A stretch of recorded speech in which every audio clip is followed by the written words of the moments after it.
usted se va a dar cuenta que estos graves y fundados elementos de convicción, como el Ministerio Público lo llama, las cuales la defensa considera que no tienen la categoría de graves y fundados elementos de convicción, porque no reúne los presupuestos del fumus bonis iuris, que es presupuesto esencial para que se tenga, pues, el humo de buen derecho y que el Ministerio Público corrobore con esto, que fue una tentativa de feminicidio. Ninguno de los elementos, señora magistrada, acreditan una tentativa de feminicidio. Por lo siguiente, señora juez, voy a comenzar con el acta de intervención policial. Primero, la distinción entre un elemento de convicción común y un grave y fundado elemento de convicción. Se tiene que hacer esa diferencia. La defensa considera que esto puede ser un elemento de convicción, pero un grave y fundado elemento de convicción no tiene esa categoría porque no habla nada, ni del iter criminis, ni del grado de tentativa, ni los actos preparatorios que mi cliente había tenido para dar fin a la vida de la supuesta agraviada. Señora juez, en esta acta de intervención, señora magistrada, comienza a las 8:15. 8:15 de la mañana. Dice la primera línea, en el distrito de Chilca, siendo las 8:15 horas del 21 de julio del 2022. ¿Se entiende, señora juez, que en ese momento es donde también se le ha detenido al señor? Eso es lo que entiende la defensa, porque lo han intervenido a raíz de una denuncia. Señora magistrada, si se le ha detenido a las 8:15, ¿por qué el Ministerio Público presenta su requerimiento a las 9 de la mañana, fuera del plazo? Se ha limitado, señora magistrada, el derecho inclusive acá de solicitar un habeas corpus. ¿Todo por qué, señora juez? Por un documento que va a ser cuestionable en su debido momento y usted no debe amparar esto. Porque en ningún extremo, señora magistrada, va usted a encontrar en esta acta de intervención ni en los elementos de convicción que adjunta el Ministerio Público a qué hora el señor realmente fue detenido, cuándo firma su detención. No existe. Se han vulnerado derechos y este documento es cuestionable. Este documento, mediante una tutela de derechos, puede ser anulado. Y mediante un documento que es dubitable, ¿vamos a dar prisión a una persona? Considero que no, señora magistrada. Ahora, segundo punto en esta acta de intervención policial, nos dice que podemos apreciar claramente que es la Policía Nacional del Perú quien tipifica el delito. Señora magistrada, yo respeto mucho la actividad policial, pero los policías no tienen, por más que hayan estudiado derecho, no están en función de abogados, no tienen la facultad, su ley orgánica no se los permite. El Código Procesal Penal no les permite tipificar delitos. Y la policía ya lo tipificó. Como puede verse en la parte final del primer párrafo del acta de intervención. La policía ya lo tipificó como tentativa de feminicidio y el Ministerio Público se ha dejado llevar por eso. Porque acá no hay firma del Ministerio Público, señora juez.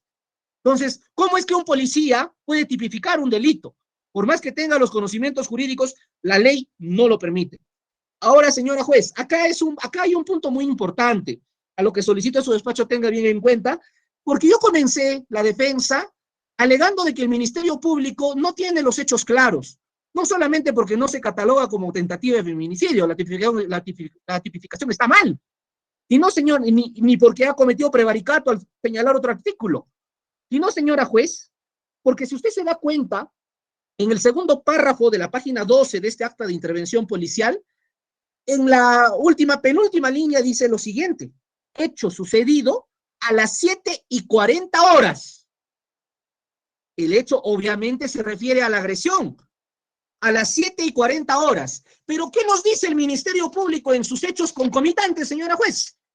El Ministerio Público en sus hechos concomitantes, que se supone que estamos en un grado de sospecha fuerte y el Ministerio Público la tiene clara, nos dice que es a las 3 de la mañana. Entonces, señora magistrada, ¿qué enfrenta la defensa? Que sucedieron los hechos a las 7:40 de la mañana, como dice el acta de intervención policial, que está fresquito, o lo que dice los hechos concomitantes del Ministerio Público, que entiende la defensa, ha cumplido con hacer su labor. Y si ha cumplido con hacer su labor, esto no es error material. Esto no es un error material, señora juez. Entonces, no, el Ministerio Público no tiene claro en este extremo los hechos concomitantes. Y ahora, ¿qué cosa es lo que va a pasar acá, señora juez? que el Ministerio Público puede sustentar los 9 meses a razón de la durabilidad de la investigación. Esto amerita un control de legalidad, amerita una aclaración de hechos, una tutela de derechos. Yo lo voy a solicitar en su debido momento. ¿Va a ser imputable este tiempo que se ocupe en aclarar esto al investigado? No.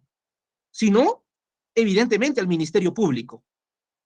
Siguiente, señora magistrada, nos dice que se procede a la verificación del domicilio y dice que no lo encontraron en el domicilio. La misma señorita fiscal dijo, no lo encontraron en el domicilio, fueron a otro domicilio en el Jirón o calle Túpac Amaru. Pero en los hechos que el Ministerio Público relata, señora magistrada, dice otra cosa.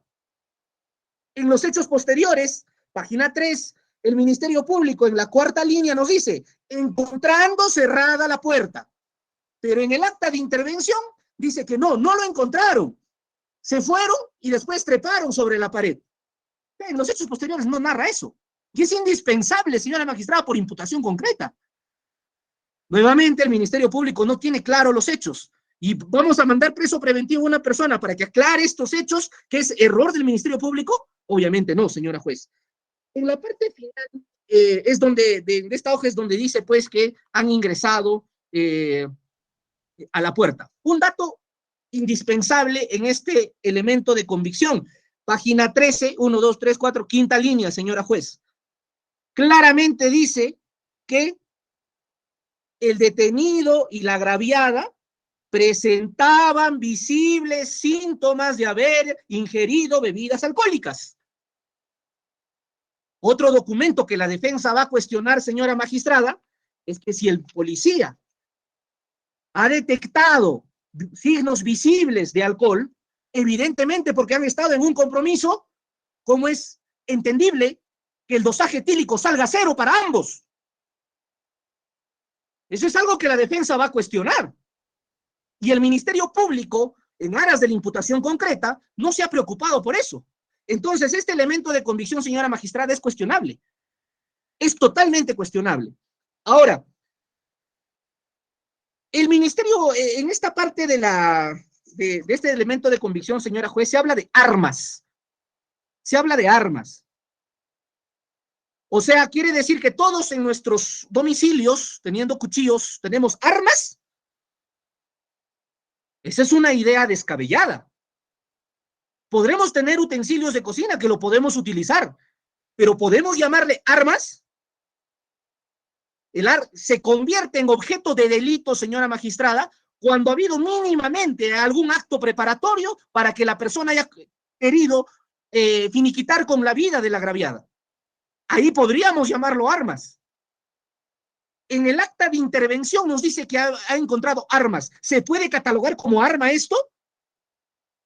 ¿Un policía puede catalogar como arma sin haber hecho el análisis jurídico? Definitivamente no, señora juez.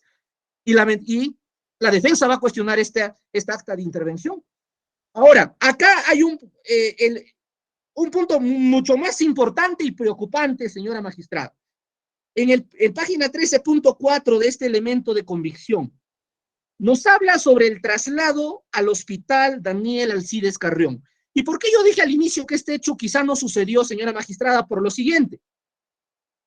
Si nosotros nos damos cuenta, señora juez, el médico que mencionan los policías aquí, el médico que supuestamente ha sido atendido, ha atendido a la señora, es el señor Castro Cuba.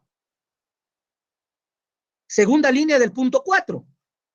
Pero, señora magistrada, nosotros nos vamos a dar cuenta con otros elementos de convicción, por ejemplo, con el parte sin número 7 Macrepol Regpol Junín, que no es ese médico que le atiende. Le atiende el doctor Mario Suazo, página 22 del requerimiento. O sea, en el acta de intervención ponen un médico y en la página 22 dicen, no fue ese médico, ahora es otro, es el doctor Mario Suazo. Son documentos cuestionables, señora magistrada, evidentemente cuestionables. El médico no va a cambiar de un momento a otro. Más por el contrario, en la narrativa dicen que él le dio tratamiento y le dijo que tiene que quedarse hasta las 2 de la tarde. Una persona no podría cambiar de identidad de un momento a otro, ¿no? Pues, señora magistrada, con esto termino este elemento de convicción.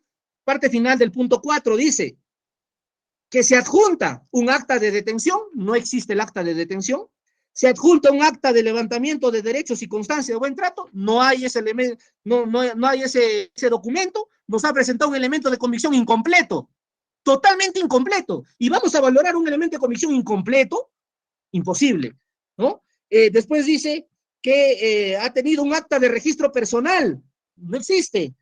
Lo único que nos ha adjuntado es el acta de hallazgo y recojo. Lo único que se ha adjuntado. Lo de los demás documentos, ¿cuál será el destino? La defensa no lo conoce. Quizás el fiscal sí, pero la defensa no.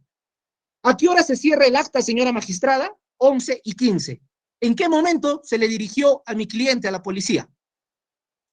¿Desde qué momento mi cliente ha estado formalmente detenido? Si fue a las 8:15, en el requerimiento bien claro a manuscrito está que el requerimiento de prisión fue presentado a las 9. Fácilmente la defensa pudo solicitar un habeas corpus. Se nos ha recortado el derecho de defensa. Ese es el documento cuestionable, señora juez. Vamos al acta de hallazgo, recojo y sellado. Aquí voy a ser muy breve y más rápido, señora magistrada. En el acta de hallazgo, recojo y sellado no tiene cadena de custodia. El Ministerio Público no habla sobre la cadena de custodia. Y es un elemento, formalidad importante para que la defensa pueda ejercer su derecho a contradicción. ¿Existe la acta de hallazgo, recojo, lacrado y sellado? Perfecto. Pero ¿dónde está la cadena de custodia? ¿Esta diligencia puede ser llevada solamente por la policía o necesita la presencia del fiscal? No existe firma del fiscal, señora juez.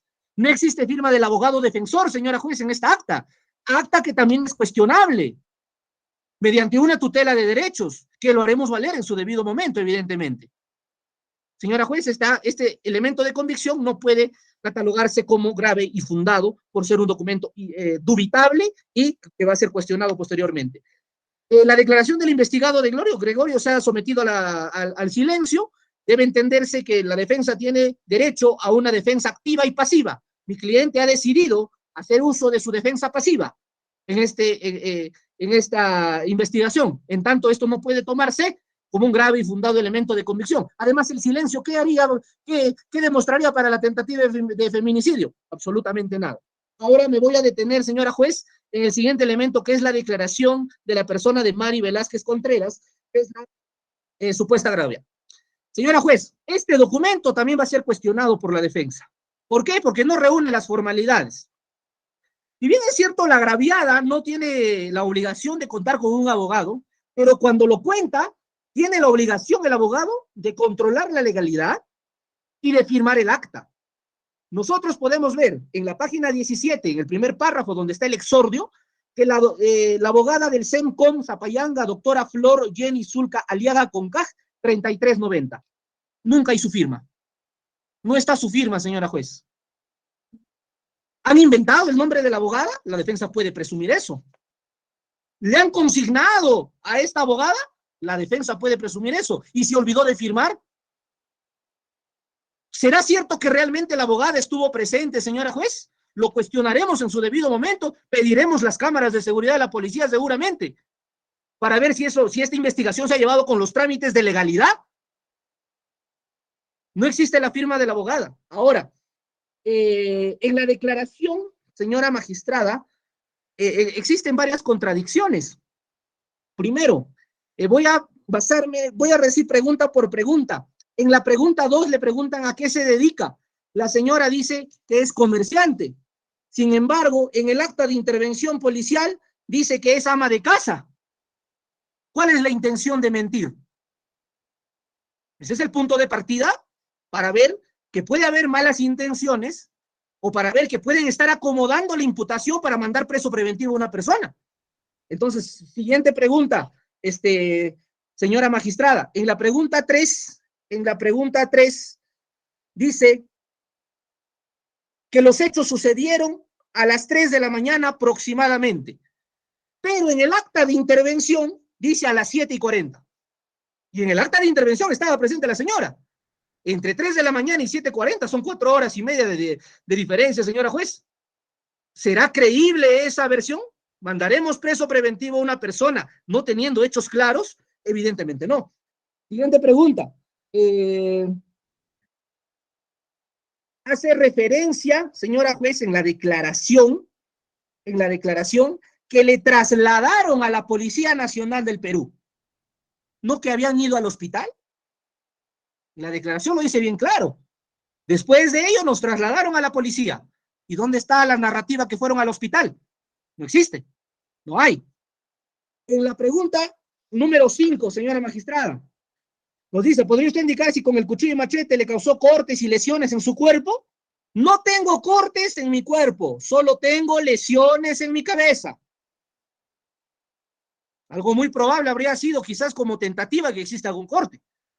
Ahora, aquí, por una cuestión de lógica, si agarro un cuchillo y solamente le golpeo con la parte trasera del cuchillo, no con el filo. Entonces el señor habría tenido que agarrar el cuchillo con sus manos y golpearla.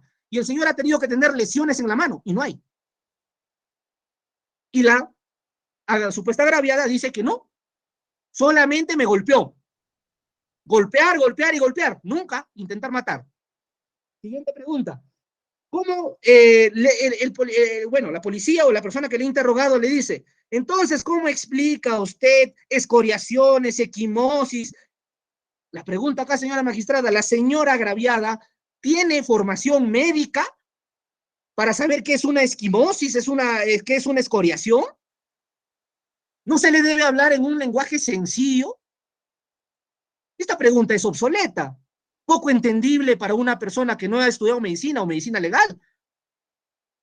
Siguiente pregunta, señora magistrada. En la pregunta 7, bien claro dice, he tomado desde las 5 de la tarde hasta las 11 de la noche cerveza. No me doy cuenta cuántas cervezas he tomado, pero estaba mareada. Entonces, ¿cómo el examen toxicológico, examen etílico, de dosaje etílico, sale 0? Sabemos por cultura jurídica y por experiencia laboral, señora magistrada, que los grados de alcohol desaparecen inclusive después de las 72 horas. Y el examen dice 0. Y en la declaración dice que se han tomado desde las 5 y hasta las 11 de la noche, 6 horas una persona puede estar no solamente mareada, sino ya pasando un estado inclusive de inconsciencia. Siguiente, en la pregunta 8. En la pregunta 8 dice, y aquí me voy a detener, señora juez, ¿podría indicar con qué objeto fue agredida físicamente por parte de su conviviente? La señora dice, no recuerdo.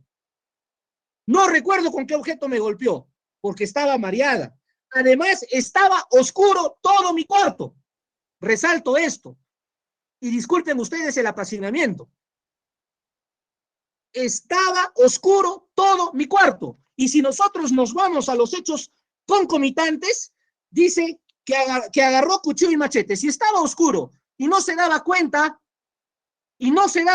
¿cómo es que sabe que fue un cuchillo y un machete, señora magistrada? Entonces no está armado bien el caso. Hay muchas cosas por disgregar. Y no podemos mandar preso preventivo a una persona con estas falencias, señora juez. Sigo. Solo sentí que me golpeaba el rostro. Eso sucedió en mi cuarto. Que le golpeaba el rostro. Solo el rostro. ¿Dónde están las piernas con la que dice la señora fiscal en sus hechos concomitantes que la ahorcaba? No existe. Siguiente. En el 9, indique usted cómo o de qué manera su conviviente utilizaba. Inclusive esta pregunta es cuestionable y el documento es cuestionable, porque le están induciendo, señora juez, y eso no se puede hacer. La señora ha dicho, no me recuerdo, pero en la pregunta 9 le dicen, ¿cómo es que usó el cuchillo? Le están induciendo a la respuesta. Esta pregunta es objetable. ¿Podemos objetar en sede policial? Sí. ¿Podemos objetar en sede fiscal? Sí. Técnicas de litigación oral básicas. Y vamos a avalar una pregunta direccionada. Vámonos ahora a la respuesta. Dice, con el cuchillo lo portaba en su mano derecha y alzaba, y hacía el ademán de querer hincar a la altura de mis piernas, y con el machete también hacía ese ademán a la altura de mis piernas. Sentía que me golpeaba mis piernas. ¿Cómo va a ver si en la pregunta anterior dijo que no miraba, que estaba todo oscuro, que no sabe con qué le golpeó? Le inducen a la pregunta y responde. Ahí recién. Entonces es un documento cuestionable, señora magistrada. Quizá la defensa solicite la declaración ampliatoria para aclarar todo esto, pero para una aclaración no vamos a mandar preso preventivo a una persona. En la pregunta 11, indique usted si el conviviente logró hincarle o causarle alguna lesión con el cuchillo. No le causó ninguna lesión, dice la señora. No me causó ninguna lesión. Entonces, nunca la golpeó con el cuchillo, porque la pregunta es clara. ¿Le causó alguna lesión con el cuchillo? No. Pero más arriba dice, sí, con el cuchillo me golpeó. Claras contradicciones, que evidentemente no vamos a mandar a una persona preventiva. Y la 12ª pregunta, bueno, acá se ve que han actuado mal. La 12ª pregunta dice, ¿usted fue denunciada? ¿Cómo a la agraviada le van a decir si fue denunciada, pues, señora juez? Y obviamente la señora contesta, es la primera vez, quizás no entendió la pregunta. Siguiente elemento de convicción, certificado legal número 013560. Acá voy a ser muy rápido, señora juez. La señora fiscal nos dice más de 15 lesiones. Perfecto. Pero en sus más de 15 lesiones, ninguna provoca la muerte. Ninguna, ni una sola. Conocimiento básico de medicina legal. Escoriaciones, infraorbitra, equimosis, hemorragia, escoriación, tumefacción. Que la señora fiscal nos diga ahora cuál de estas provoca la muerte. Para que estemos en un grado de tentativa. Ninguna, señora juez. Ninguna. Y más allá de eso, la fiscal nos dice, no se cuenta con el certificado médico legal final. O sea, de la nada, nos quiere mandar a prisión preventiva, cuando no tiene el certificado médico legal final. Y acá tenemos que ver un tema. El médico, en la parte donde dice documento de identidad, DNI y edad, dice por violencia familiar, lesiones. Un médico sí puede hacerlo, porque el médico sabe cuándo es una lesión y cuándo algo puede causarte la muerte. Lo cataloga como lesiones. Siguiente, certificado médico legal 13553, practicado a mi cliente. Primero, yo no sé esto, qué grave y fundado elemento de convicción será, para que acredite la tentativa de feminicidio. Pues es un elemento de convicción, sí, pero grave y fundado, no. Lo mismo que los documentos anteriores. Señora juez, este documento, más por el contrario, apoya la tesis de la defensa, porque la tesis de la defensa es que han sido lesiones mutuas.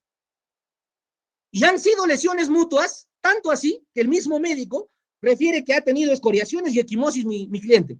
Y tanto así que le han dado atención facultativa de 1/5. La señora fiscal claramente nos dijo, la tentativa se interrumpió porque la señora no hizo nada, se dejó golpear. Entonces, estas lesiones, ¿quién las causó? La señora fiscal lo dijo. Entonces, no es un grave y fundado elemento de convicción, señora magistrada. En el parte sin número, que comienza a las 9 de la mañana,